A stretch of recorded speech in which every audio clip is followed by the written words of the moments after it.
एक दिन की बात है। भगवान बुद्ध अपने शिष्यों के साथ एक गांव की ओर जा रहे थे। दोपहर का समय था। सूरज तेज चमक रहा था और गर्मी से सब थक चुके थे। बुद्ध ने कहा, चलो हम थोड़ी देर इस पेड़ के नीचे विश्राम करेंगे।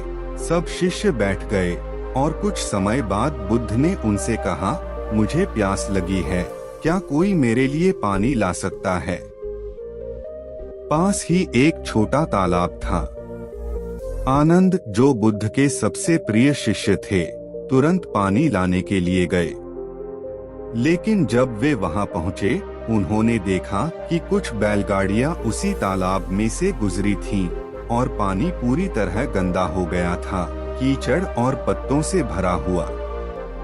आनंद ने सोचा, यह पानी पीने योग्य नहीं है। वे खाली हाथ लौट आए। आनंद ने बुद्ध से कहा, भंते, पानी बहुत गंदा है, उसमें कीचड़ है। कुछ देर बाद साफ हो जाए तो लाऊंगा, बुद्ध ने मुस्कुराकर कहा। ठीक है, चिंता मत करो। सबने थोड़ी देर और विश्राम किया। आधे घंटे बाद बुद्ध ने फिर कहा, आनंद, अब जाकर देखो कि पानी कैसा है। आनंद फिर से वहां गए।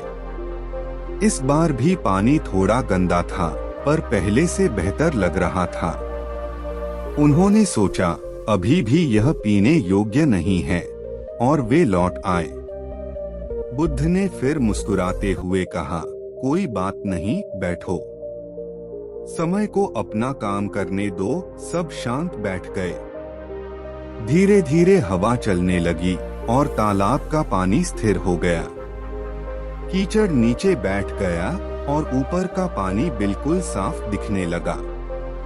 कुछ समय बाद बुद्ध ने तीसरी बार कहा, आनंद, अब जाकर देखो। आनंद गए और आश्चर्यचकित रह गए। अब पानी बिल्कुल निर्मल था, जैसे किसी झरने का साफ जल हो। उन्होंने वही पानी अपने पात्र में भरकर बुद्ध के पास लाया। बुद्ध ने पानी पिया और फिर अपने शिष्यों की ओर देखकर बोले, क्या तुमने देखा?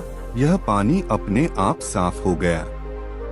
जब हमने इसमें कुछ नहीं किया, तब प्रकृति ने स्वयं इसका समाधान कर दिया। सब शिष्य मौन थे। बुद्ध ने आगे कहा, ऐसे ही हमारा मन भी होता है। जब हम क्रोधित, दुखी या चिंतित होते हैं, तो हमारा मन इस तालाब की तरह गंदा हो जाता है। उस समय हमें बस शांत रहना होता है, कुछ नहीं करना होता। अगर हम जल्दबाजी में कुछ करेंगे तो कीचड़ और फैल जाएगा। लेकिन अगर हम शांत रहेंगे, समय को बीतने देंगे, तो मन अपने आप साफ हो जाएगा। फिर निर्णय भी साफ बुद्धि से लिया जाएगा। आनंद ने पूछा, भंते, लेकिन जब कोई हमें अपमानित करे या बुरा बोले, तब कैसे शांत रहा जाए? बुद्ध ने मुस्कुराकर कहा, अगर कोई तुम्हें उपहार दे और तुम उसे स्वीकार न करो, तो वह उपहार किसके पास रहेगा? आनंद बोले, उसके पास जिसने दिया। बुद्ध बोले, ठीक वैसा ही होता है जब कोई तुम्हें अपशब्द देता है। अगर तुम उसे स्वीकार नहीं करते, तो वह उसी के पास लौट जाता है।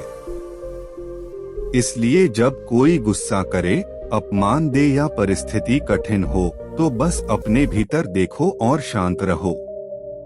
क्योंकि समय हर चीज को बदल देता है। जैसे तालाब का गंदा पानी भी साफ हो गया। उसी समय एक व्यक्ति वहां से गुजर रहा था जिसने बुद्ध की बात सुनी। वह रुक गया और बोला, भंते, आपके शब्द मेरे हृदय को छू गए। मैं अपने जीवन में हर छोटी बात पर गुस्सा कर देता हूँ, लेकिन अब समझ गया कि शांति ही सच्ची ताकत है। बुद्ध ने कहा, जो व्यक्ति समय के साथ अपने मन को स्थिर रखना जानता है, वही सच्चा साधक है। तूफान चाहे कितना भी बड़ा क्यों न हो, वह पेड़ जो अपनी जड़ों में स्थिर है, वही बचता है। उसी तरह जो मन में स्थिर है, वही शांति पाता है। उस दिन के बाद से वह व्यक्ति बुद्ध का अनुयायी बन गया। उसने अपने जीवन में यह मंत्र याद कर लिया, समय जैसा भी हो शांत रहना सीखो, क्योंकि वही व्यक्ति विजेता है जो क्रोध के बीच धैर्य रखता है, अंधकार में प्रकाश देखता है और तूफान में भी मुस्कुरा सकता है।